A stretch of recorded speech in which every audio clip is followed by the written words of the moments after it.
শিক্ষা জীবনের প্রথম পাবলিক পরীক্ষা এসএসসি। এবার ফেব্রুয়ারির পরিবর্তে এপ্রিল মাসে হচ্ছে পরীক্ষা। বৃহস্পতিবার শুরু হতে যাওয়া এবারের এসএসসি পরীক্ষা অন্তর্বর্তী সরকারের সময়কালে প্রথম পাবলিক পরীক্ষা। পরীক্ষায় বসবে সারা দেশের 11টি শিক্ষা বোর্ডের 19,28,000 পরীক্ষার্থী।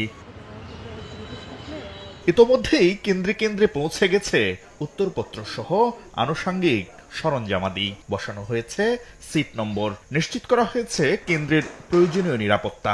শেষ মুহূর্তের প্রস্তুতিতে ব্যস্ত কেন্দ্রের দায়িত্বপ্রাপ্তরা। খাতা, হিসাব কিতাব গণনা করা, বাছনা করা, এগুলো সব কাজ হয়ে গেছে। সিট ব্যবস্থাপনাও মোটামুটি গোছানো হয়ে গেছে। আন্তঃশিক্ষা বোর্ড বলছে, নানা চ্যালেঞ্জ থাকলেও পরীক্ষা আয়োজনে সব ধরনের প্রস্তুতি সম্পন্ন করা হয়েছে। প্রশ্ন ফাঁসের কোনো সুযোগ নেই জানিয়ে কর্তৃপক্ষ বলছে, বিশেষ কোনো মহলের গুজব নিয়ে সতর্ক অবস্থানে আছে আইন শৃঙ্খলা বাহিনী।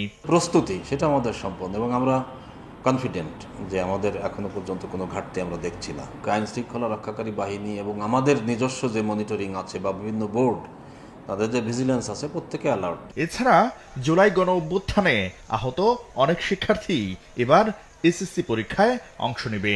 তাই পরীক্ষার হলে বসে লিখতে অক্ষম পরীক্ষার্থীরা প্রয়োজন সাপেক্ষে বিশেষ চাহিদা সম্পন্নদের জন্য নির্ধারিত সুবিধা পাবেন।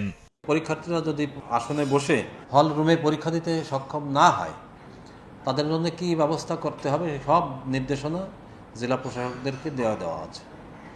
তারা আহতের মাত্রা অনুযায়ী যার যে ব্যবস্থা করা দরকার পরীক্ষা সেইভাবে করবেন। অন্তর্বর্তী সরকারের প্রথম এই পাবলিক পরীক্ষায় গুজব প্রতিরোধ সহ সব ধরনের অপতৎপরতা রোধে আরো বেশি সতর্ক থাকার পরামর্শ শিক্ষাবিদদের। মাধ্যমিক পর্যায়ে অনেক কেন্দ্র নেবার প্রয়োজন পড়ে, যেগুলো সরকারের অনেক সময় অতিরিক্ত মাত্রায় নিরাপত্তার প্রয়োজন পড়ে। এবার পূর্ণ নম্বর পূর্ণ সময়ে অনুষ্ঠিত হবে পরীক্ষা। পরীক্ষাকে কেন্দ্র করে 13 মে পর্যন্ত সব ধরনের কোচিং সেন্টার বন্ধ রাখার নির্দেশনা দিয়েছে শিক্ষা বোর্ড। শাকির আহমেদ, সময় সংবাদ, ঢাকা।